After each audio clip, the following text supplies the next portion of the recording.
Souvent, on entend, nous, comme premier argument pour c'est compliqué d'avoir un outil numérique sur un chantier de désamiantage, d'avoir un PC, d'avoir une tablette.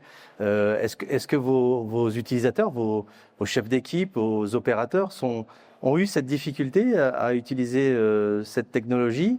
Et de la même façon, Alan, lorsque tu communiques des données lors d'un appel d'offres, est-ce que ça se passe bien, entre guillemets, de dire que finalement on transmet plus de documents, mais c'est tout numérisé, tout via mail, est-ce que il y a encore un frein dans l'activité amiante, entre guillemets, où c'est maintenant, ça y est, c'est normal, tout est dématérialisé et ça convient à tout le monde finalement?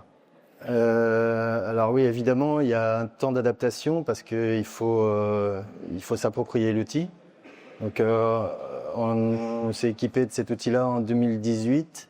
Il a fallu à peu près un an pour qu'on l'utilise vraiment sur du suivi intéressant.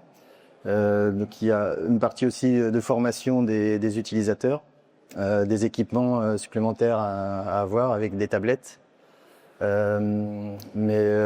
une fois que l'ensemble des parties sont appropriées l'outil, ça devient vraiment intéressant. Le gros intérêt pour nous, c'est notamment les gros chantiers, c'est tout ce qui est de petits chantiers suivis par la régie bâtiment de la ville. On sait très bien qu'on peut avoir de l'amiante partout et en fait, les responsables d'équipe ont directement accès à l'outil pour vérifier quand ils envoient les collègues travailler, changer des néons, percer quelque chose, s'il y a amiante ou pas sur place.